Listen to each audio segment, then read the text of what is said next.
Igor Sombo, c'est moi pour cette belle aventure.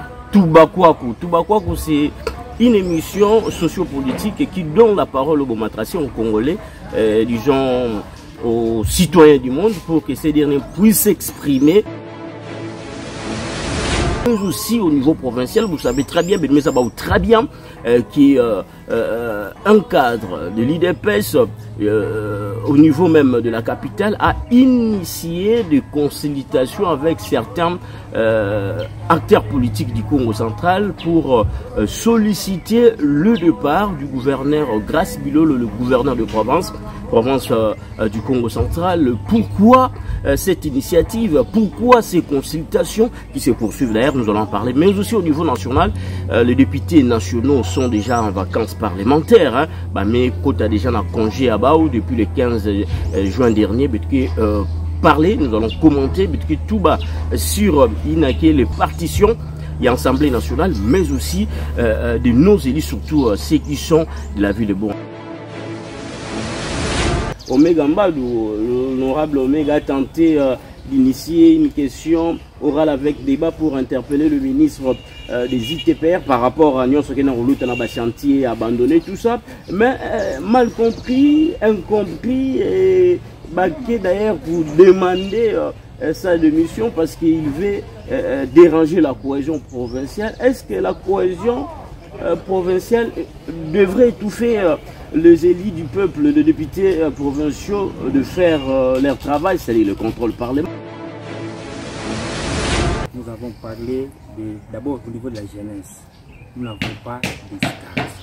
Nous avons insisté sur ça. Il y a aussi le problème du port qui continue à couler beaucoup d'encre. Nous avons fait des plaidoyers pour que les activités portières reprennent.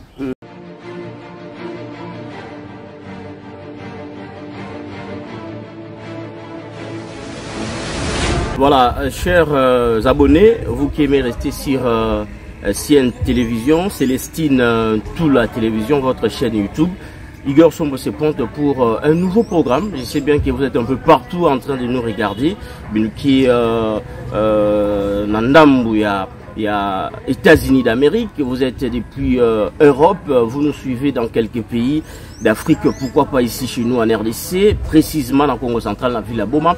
Igor Sombo, c'est moi pour cette belle aventure. Toubakwaku. Toubakwaku, c'est une émission sociopolitique qui donne la parole aux Bomatraciens, aux Congolais, disons aux citoyens du monde, pour que ces derniers puissent s'exprimer, afin que les décideurs, les autorités, Babakaïde, les préoccupations de la population, préoccupations, il y a habitants, il y a villes, différentes villes. Donc voilà, aujourd'hui, nous avons l'honneur de recevoir pour vous un grand messier. Il est une personne ressource, une personne la mieux indiquée pour nous parler de tout ce qui est comme préoccupation de la population, parce qu'il représente cette population au nom de la société civile.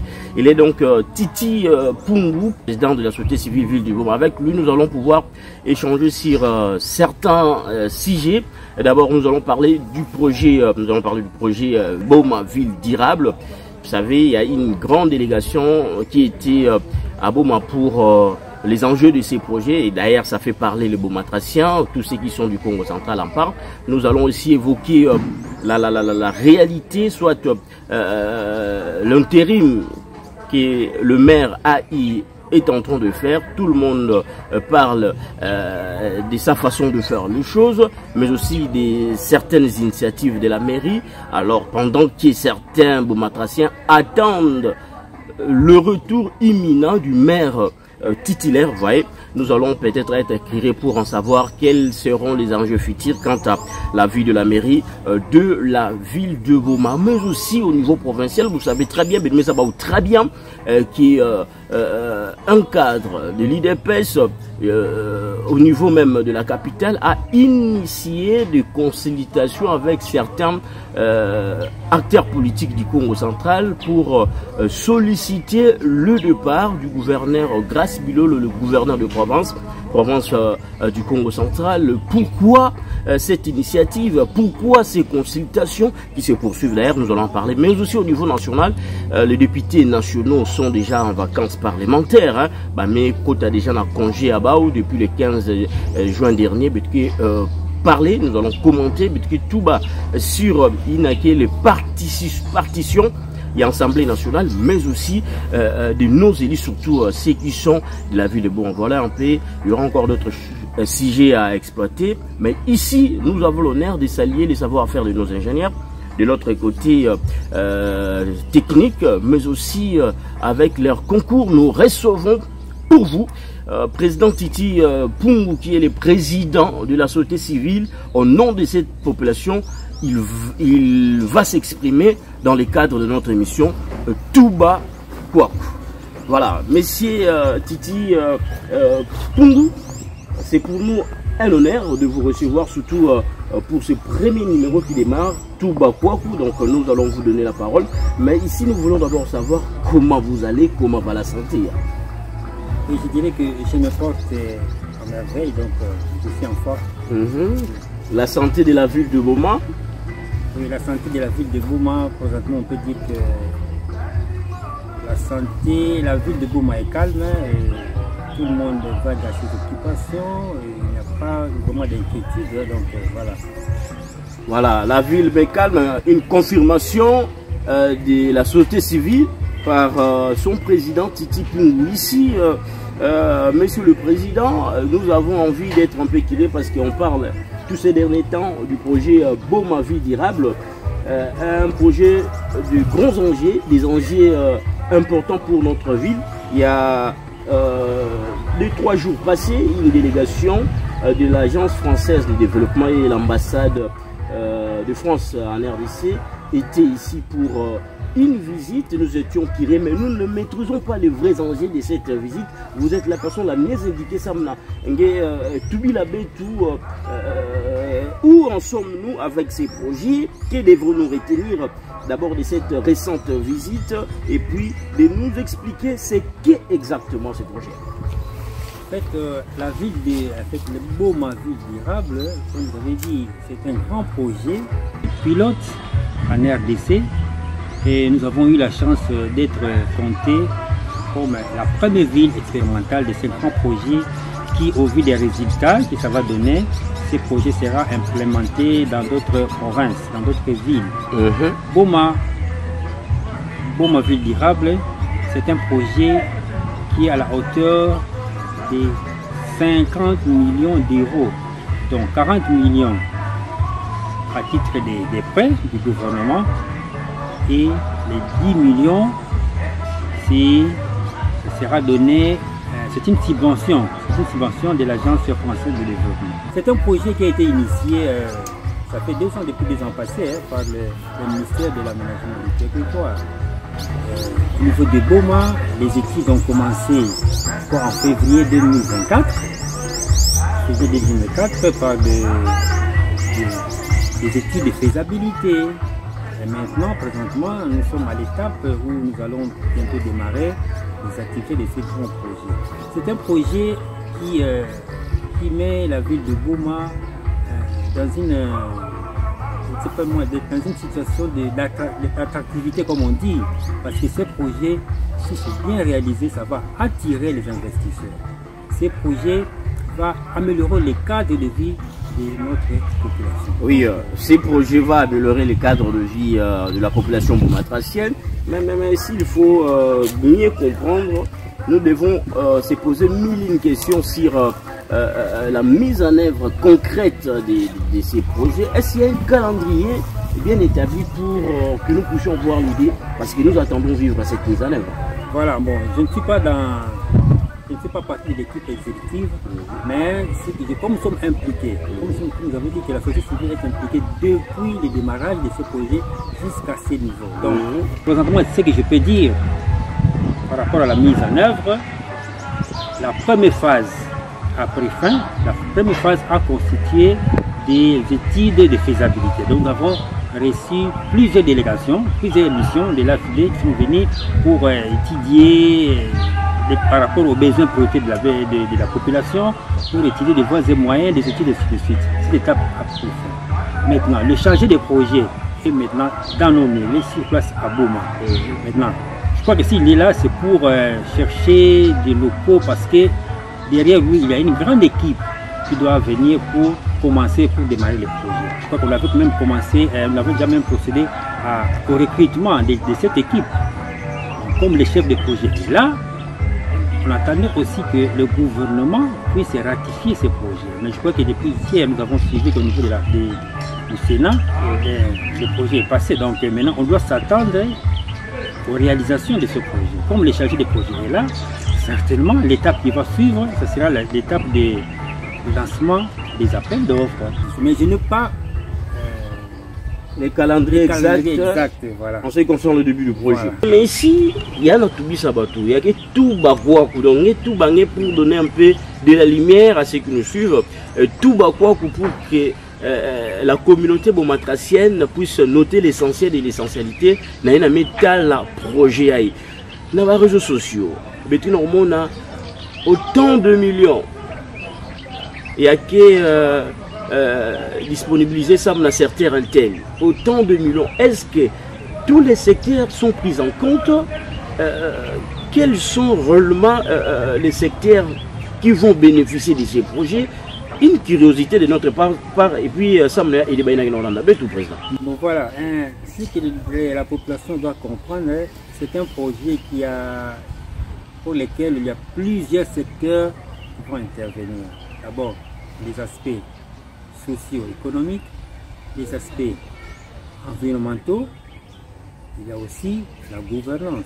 Alors, au niveau de la ville de Boma, pour ces projets, il y a des infrastructures qu'on va réhabiliter, notamment les routes. On va aussi construire pour réhabiliter des écoles, des centres de promotion sociale, le domaine santé aussi, l'électricité et même l'eau aussi. La gouvernance aussi, on va prendre aussi en compte des aspects sociaux, c'est-à-dire quoi? Les ONG vont intervenir dans le domaine social.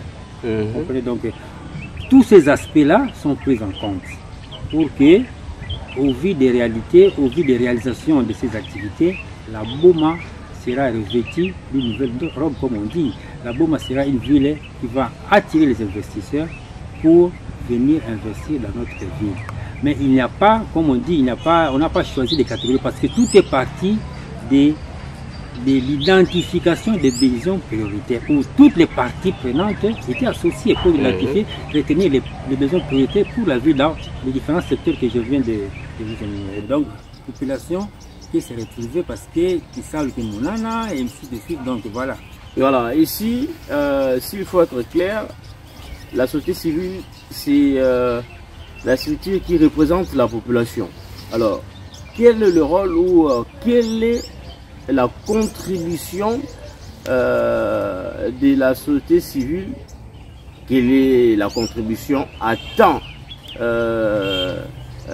jouer la société civile que vous présidez aujourd'hui? Parce que un projet des enjeux, disons, vitaux. Voilà.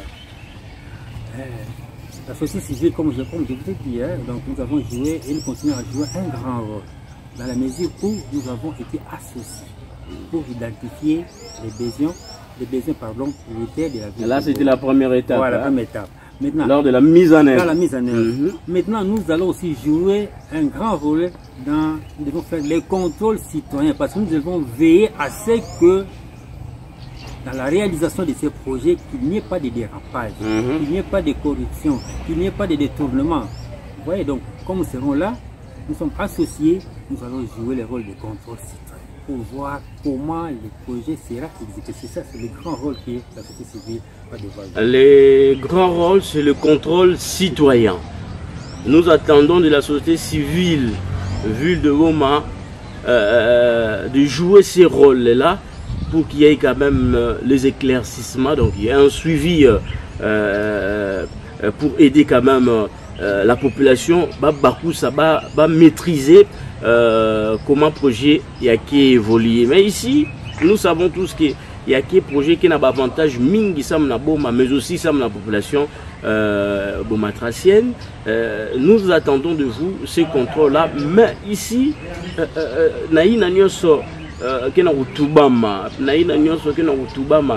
Nini, ça là en sorte que la ville de Boma puisse être la ville pilote pour voir un peu si ça ira ou pas.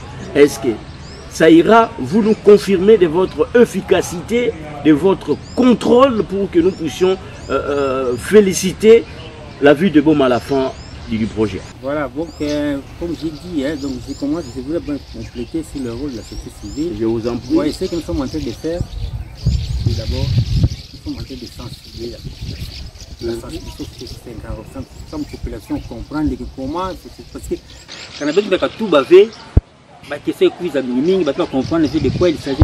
Donc nous avons aussi ce grand rôle de sensibiliser la population pour qu'ils puissent se prendre en charge. Parce qu'en fait, dans un projet, il faut que la population s'en approprie. Quand la personne s'approprie le projet, quand c'est un projet qui est parachuté, qui est projet à bâton en cac, et pourtant c'est nous qui sommes les premiers bénéficiaires. Donc nous, société civile, devons toujours sensibiliser la population pour qu'ils puissent comprendre qu'il a aussi un grand rôle à jouer.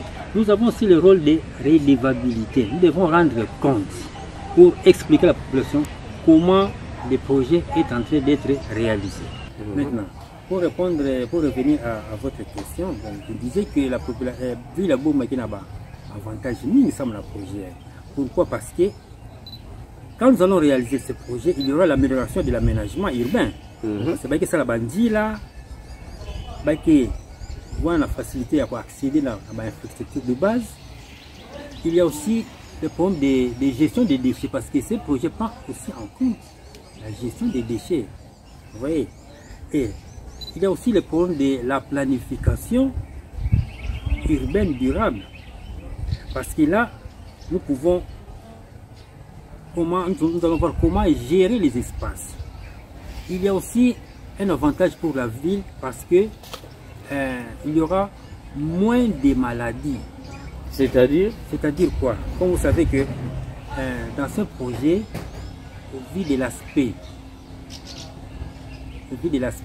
de la gestion des déchets, vous savez que vous gérez les déchets bien élevés et évidemment. Ouais, donc comme il y aura une bonne gestion des déchets, il peut réduire la maladie.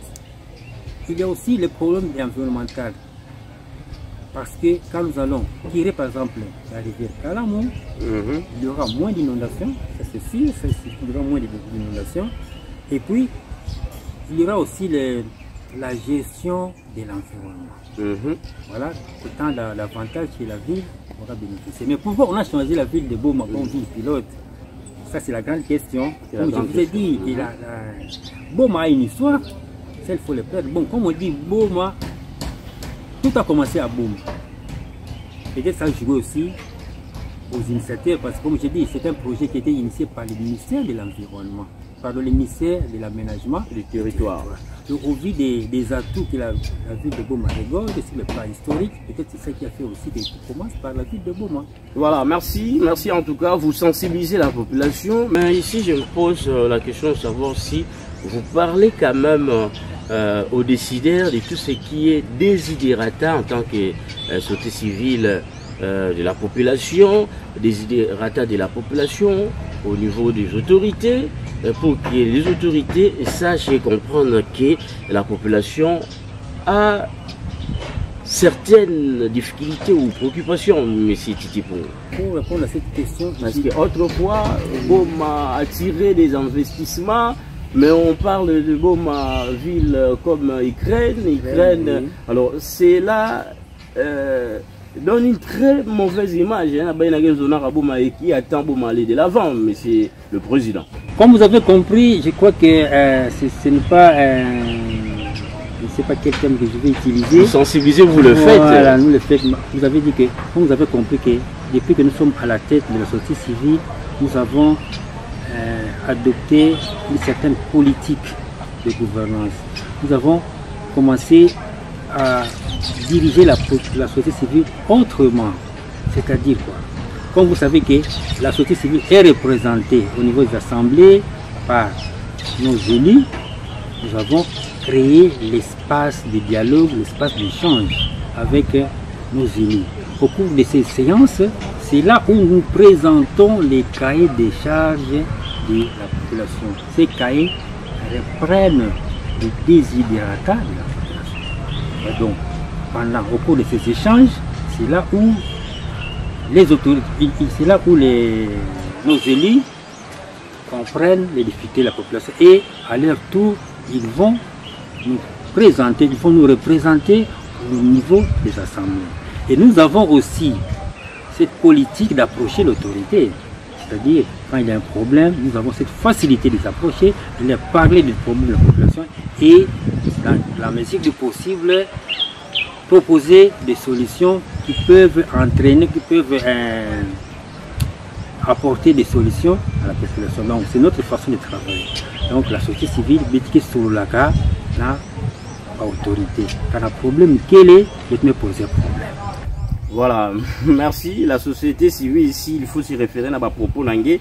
A-t-elle pu faire entendre les revendications de la population de Boma auprès des élus? C'est déjà quelque chose de bien, mais quelles sont, soit quelles étaient ces vraies revendications à Boma? Qui vous déranger présentement, actuellement, population bomatracienne, s'il faut être curieux? Bon, je crois que parmi les revendications ou les préoccupations de la population, nous avons parlé d'abord au niveau de la jeunesse. Nous n'avons pas de stade. Nous avons insisté sur ça. Il y a aussi le problème du port qui continue à couler beaucoup d'encre. Nous avons fait le plaidoyer pour que les activités portières reprennent. Nous avons également parlé du problème d'assainissement. Parce que vous savez, la gestion des déchets dans la ville de Boma, ça fait un problème. Nous avons demandé à l'autorité de prendre des mesures pour que de ce côté-là, qu'il y ait des solutions. Nous avons également parlé du problème des infrastructures, comme vous voyez, dans les infrastructures urbaines. Comme vous savez, au niveau de la ville de Boma, il y a des routes qui sont dans un état délabré. Donc il faudrait que l'autorité puisse mettre des moyens pour réhabiliter les voies urbaines. Nous avons également fait des plaidoyers pour notre aéroport, parce que Boma, une grande ville comme la ville de Boma, n'a pas d'aéroport ou d'aérodrome. Donc ça aussi, c'était parmi les préoccupations que nous avons soumises auprès de l'autorité et auprès de nos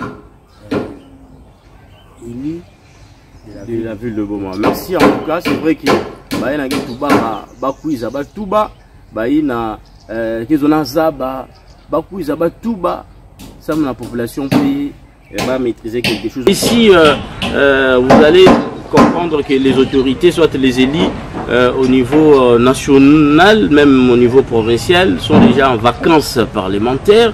Je ne sais pas si vous, en tant que président, leader d'opinion, président de la société civile, étiez quand même satisfait du travail que ces derniers ont rendu durant 3 mois, disons, durant la session de mars. Est-ce que desiderata ou préoccupation il a nous présenté pendant et avant qu'à prise en compte, est-ce que exploiter ou durant plusieurs plénières plutôt il a tout à l'heure dans l'Assemblée nationale? Bon, je dirais que je n'ai pas dit à 100%, mais moi, de mon côté, de notre côté société civile, nous avons quand même félicité l'effort qui est fourni par nos élus, parce que quand nous avons suivi même au niveau de la télévision, ils ont quand même pris la parole pour parler de la ville de Boma. Alors, quand ils ont pris la parole, c'est pourquoi? C'est par rapport à nos cahiers d'échange, comme je vous ai dit. Donc, cette politique-là, d'échanger avec les élus en leur présentant les cahiers de charges qui reprennent les préoccupations de la ville de Boma, ça a aidé aussi à nos élus. Ça permet aussi de faire c'est-à-dire que cette politique de proximité. Hein, donc voilà, mais ils ont fait le travail, que ce soit au niveau de Kinshasa, ou au niveau de la province. Nos élus ont fait des efforts pour parler. Ils ont parlé au nom de la population. Nous, au niveau de la société civile, nous avons quand même aimé et nous allons dire que cette politique, cette façon de voir les choses doit continuer. Parce que c'est ça en fait qui nous approche avec nos élus, avec la population pour mieux s'exprimer. Voilà, merci en tout cas. Continuez de vous abonner sur cette chaîne YouTube, Sen TV, Célestine Ntoula Télévision. Je profite de l'occasion pour saluer cette dame de fer, une dame dynamique, directrice générale de cette télévision que vous regardez un peu partout dans le monde. Alors ici, nous avons le vrai plaisir de continuer ces numéros tout Bakwaku. Donc la parole est donnée à monsieur Titi Pungu. Hein, il est en train de s'exprimer parce qu'il faudrait quand même s'exprimer pour que nous puissions avoir l'idée sur certains enjeux. Mais on a voulu un peu quitter la ville de Goma pour parler de la province. Mais avant de quitter totalement cette ville, il y a un problème de l'intérimaire. Disons de l'intérim, s'il faut être clair. L'intérimaire, au niveau de la mairie, est en train de convaincre, de séduire certaines populations, disons, certains Bomatraciens par rapport à sa façon de faire les choses, à sa gestion, je dirais même, à sa façon d'être toujours sur terrain. Et de l'autre côté, on se pose mille questions à Rouzaba. Est-ce que avec cette façon de faire les choses, le maire titulaire, mais c'est Senghor, parce que l'intérim est fait par maître Claudel Pemba, le maire convoqué, qui n'a pas été révoqué ou sanctionné, est-ce que son retour imminent, soit son retour pouvait pas compliquer les choses parce que certaines personnes attendent ces retours imminents? Bon, c'est une question embarrassante, mais je dois quand même répondre. Vous savez, gouverner, c'est prévoir. C'est que le maire en train de la mairesse de notre ville est en train de faire, ce n'est que l'expression de ce qu'au niveau de la société civile avait exprimé. Parce que vous savez que pour la petite histoire, quand on avait installé le comité urbain, donc le maire de la ville, toute son équipe, au niveau de la société civile, nous leur avons remis notre cahier des charges pour présenter d'abord le civisme. Et dans les cahiers des charges, nous avons beaucoup plus insisté sur l'itinérance. Parce que l'itinérance, c'est ça qui va permettre aux autorités d'être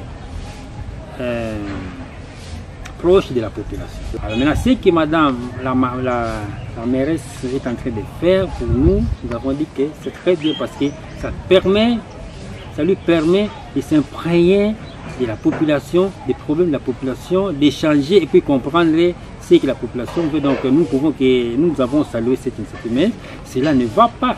En fait, c'est la continuité de ce qu'il est, c'est la continuité de son travail.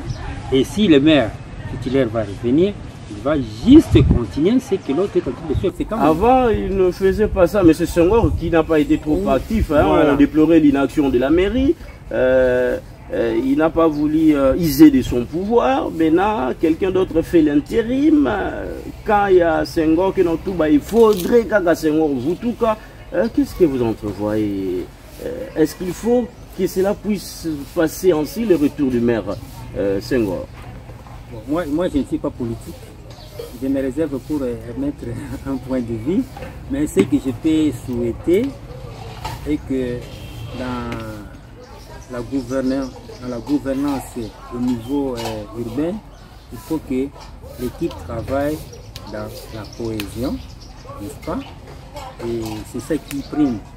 Parce qu'après tout, c'est l'intérêt de la ville. Hein? Donc, moi, je ne pense pas qu'il y ait des problèmes entre le titulaire et l'adjoint. Donc, voilà. Le titulaire, l'adjoint est en train de faire seulement, il est en train de continuer le travail que l'autorité urbaine a commencé. Donc, c'est la continuité. C'est la continuité. Pas de polémique. Il n'y a pas de polémique là-dessus. Mais les camps se divisent. Hein?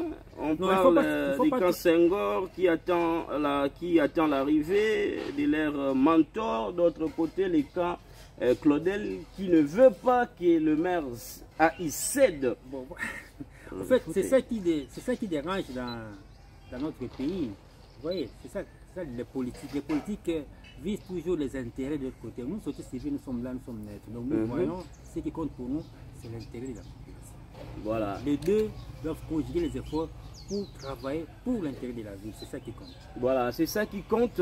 Je sais bien que nous allons peut-être, cher abonnés, préparez notre site avec le dernier point qui parle bien sûr de la gouvernance provinciale cas des Grace Bilolo, disons. Je sais bien que vous êtes de la société civile, monsieur Titi Pungu, depuis son entrée en fonction, comment évaluez-vous la gestion du gouverneur actuel de Provence, monsieur, disons, Excellence Grace Bilolo, hein? Le gouverneur, ce qu'il est en train de faire, il est en train d'exécuter son programme. Parce que comme vous le savez, quand une autorité entre en fonction, il doit avoir un programme de travail. Et le gouverneur Bilolo, son excellence, je crois qu'il est en train d'exécuter son programme. Mais il ne faut pas perdre de vue aussi qu'il y a des contraintes budgétaires.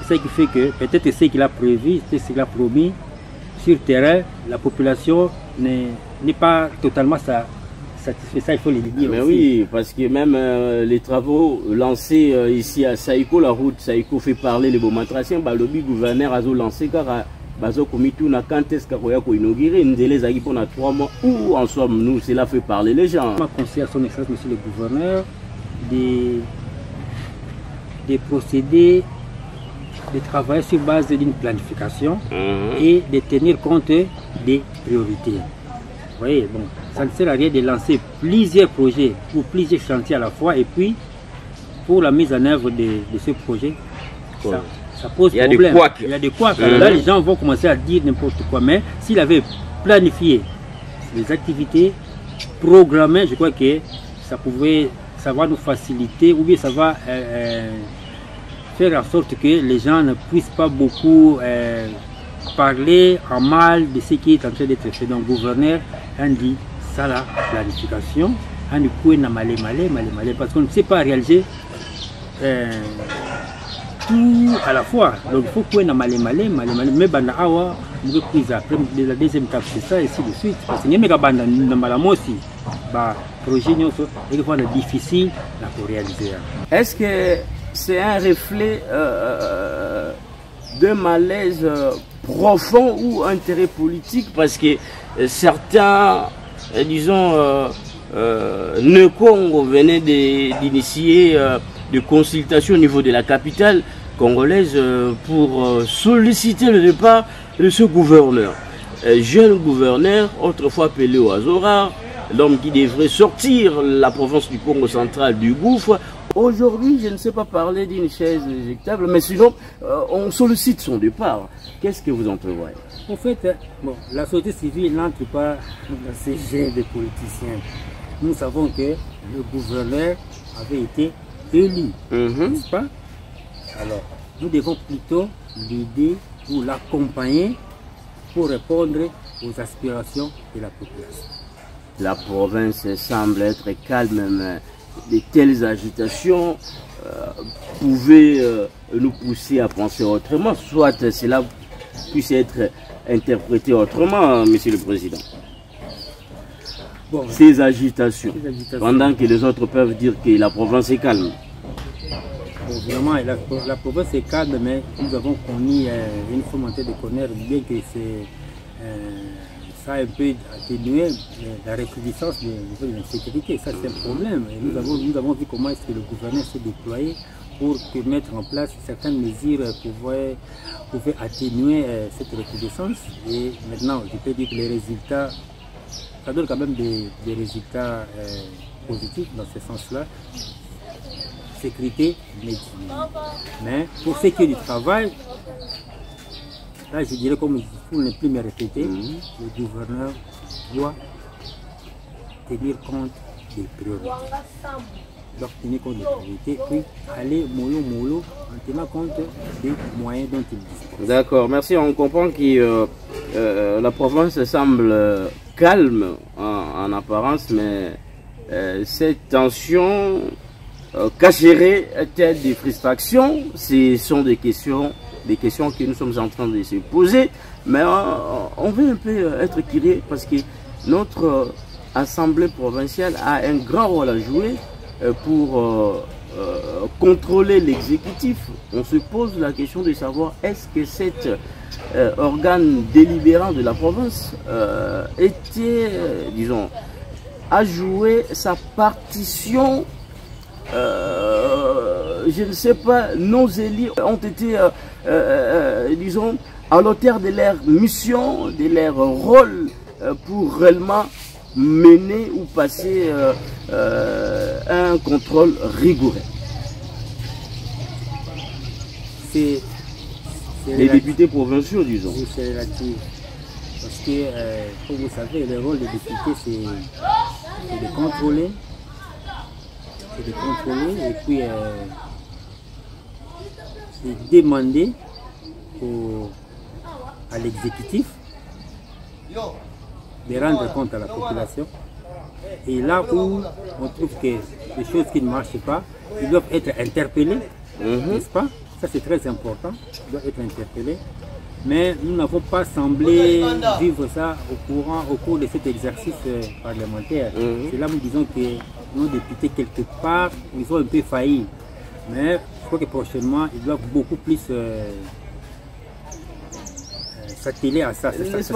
Parce qu'ils se sont trop familiarisés avec le gouverneur. C'est pour cela que ou ça là il n'a fallu pas ça là parce que Omega Mbadou, l'honorable Omega a tenté d'initier une question orale avec débat pour interpeller le ministre des ITPR par rapport à ce qui a chantier abandonné, tout ça, mais mal compris, incompris et baqué d'ailleurs pour demander sa démission parce qu'il veut déranger la cohésion provinciale. Est-ce que la cohésion provinciale devrait étouffer les élus du peuple, les députés provinciaux, de faire leur travail, c'est-à-dire le contrôle parlementaire? Oui, donc je crois qu'on doit éviter de museler les élus parce que l'élu doit être libre, n'est-ce pas, pour bien faire son travail. Mais cela n'exclut pas aussi les relations interpersonnelles. Oui, donc c'est ça aussi les gens. Mais ils se sont beaucoup plus familiarisés. Voilà. Comment nos élus peuvent déranger, soit contrôler à la lettre les gouverneurs. Bon, ce n'est pas déranger parce que c'est dans leurs attributions. Mais mal compris. Quand on met ça là, voilà. Cohésion, bien déranger le gouvernement provincial. Gouvernement provincial et gouvernement du Lolo. Donc, il va déranger d'ailleurs président de l'Assemblée provinciale. Après 12e conférence, il y a un gouverneur pour reconnaître que la province a un sérieux problème, surtout la retenue à la source. Ils ont causé problème, la rétrocession où ils ont constitutionnalité, peut-être un peu rare, mais nous devons bénéficier de la retenue à la source. Ils ont demandé parmi les recommandations. Est-ce que vous attendez de cette influence dans les jours qui viennent, ou soit le gouverneur devrait parler parce qu'apparemment c'est le président de l'Assemblée provinciale qui ose de parler à sa place. Oui, ben en fait, bon, le gouverneur doit aussi parler, ça c'est important, comme on dit, parce que ça fait partie de la redevabilité. Donc le gouverneur doit rendre compte à la population. Moi, ce que j'ai aimé, cette 12e conférence des gouverneurs, ça a permis aux gouverneurs de se retrouver, de changer des expériences. Vous voyez, maintenant au retour, c'est au gouverneur de dire que non, par rapport à ce que j'ai vu là-bas, voilà mes faiblesses, voilà mes points forts. Donc il faut capitaliser les points forts et pour les points faibles, il doit essayer de voir comment il doit s'améliorer, donc il doit s'exprimer. C'est là où j'ai dit, conférence, ça a été pour nous quelque chose de bon et ça doit continuer. Mais le gouverneur, comme il est rentré, nous voulons une image autre de la province. Voilà, la province doit changer, donc il faut qu'il y ait une amélioration, c'est très important. D'accord, merci en tout cas, mesdames et messieurs, chers abonnés, ça a été toujours pour nous un plaisir de vous retrouver pour passer des beaux moments. Toubakwaku, c'est ça. Le grand rendez-vous de Bomatracien sur Sen TV, Célestine Tout la télévision, votre chaîne YouTube. Aujourd'hui, nous avons eu l'honneur d'être avec le président de la société civile Ville de Goma, monsieur le président Titi Pungu, qui a essayé de délier sa langue, mais tout banandi bamambo a maîtrisé par rapport à la thématique exploitée. Je crois bien c'est quelque chose de bien, donc c'est à nous aussi les temps de lui dire merci, mais aussi merci à celui qui est la patronne de cette chaîne, Célestine Ntoula, à tout le réalisateur de cette émission, Toubakwaku, exprimez-vous, Bolo Banabino, c'est-à-dire Batouba Yoga quoi. Je pense à Moïse Mamboukou, très actif, et pourquoi pas les Boski Kwakala. Ici, je donne le tout dernier mot auprès de mon invité, c'est-à-dire mot de la fin de ces numéros qui est d'ailleurs le premier, Monsieur Titi Pungu. Le micro reste encore ouvert, nos caméras sont encore disponibles. Un petit message avant qu'on se quitte. C'est fait un honneur pour moi de participer à cette émission qui est la première. Je ne peux que vous encourager parce que c'est une initiative qui doit être capitalisée pour la ville, pour la population. Par rapport au projet Boma Ville durable, la population doit s'en approprier, c'est pour notre intérêt. Et par rapport à la gouvernance, que nos élus, que nos autorités puissent travailler en tenant compte des aspirations ou préoccupations de la population. Il va beaucoup plus approcher la population pour connaître les problèmes, de la ville, pour qu'à leur tour puisse voir à quelle mesure, comment trouver des solutions quant à ça. Sinon, pour terminer, je ne peux que vous remercier, monsieur le journaliste. Comme je dis, c'est un honneur pour moi et j'espère que ce ne sera pas la dernière fois. Nous essaierons toujours de venir, de participer pour que nous puissions être interface de la population, pour parler avec la population, pour sensibiliser la population, pour qu'ils puissent comprendre que le développement, c'est d'abord la population. Grand merci à l'auberge du Vieux-Port, ces cadres qui nous a reçus aujourd'hui pour la réalisation de cette émission. Je sais bien que vous pouvez aussi passer des bons moments ici, vous ne serez pas d'ici parce que l'accueil vous sera plutôt réservé. Voilà, tout est bien qui finit bien. Tout va quoi prochainement, Igor Sombo, arbitre central, n'a rien à siffler, n'a pas carte, soit carton rouge ou jaune pour l'avertissement, mais oh, on a carton rouge, car on a AC, arbitre central. Nous allons vous retrouver très prochainement. Abonnez-vous massivement pour réellement faire notre grand bonheur. Merci.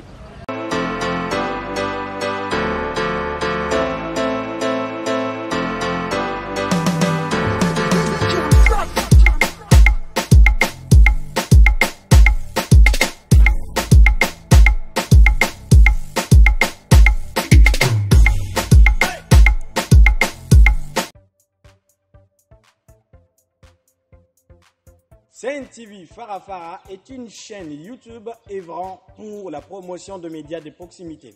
Sa mission est de former, informer et divertir ses téléspectateurs. Nombreux lui font confiance en l'associant à leur cérémonie. Faites la même chose, vous ne serez pas déçus. Nos services, couverture médiatique, retransmission en direct sur YouTube, annonces, événements, publicité, mariage, deuil, anniversaire, documentaires, émissions, découvertes, concerts, promotion de vos clips et théâtre ainsi que le jeune talent. Surtout, commentez, partagez, likez la vidéo si elle vous a plu. Car le travail de qualité, c'est nous.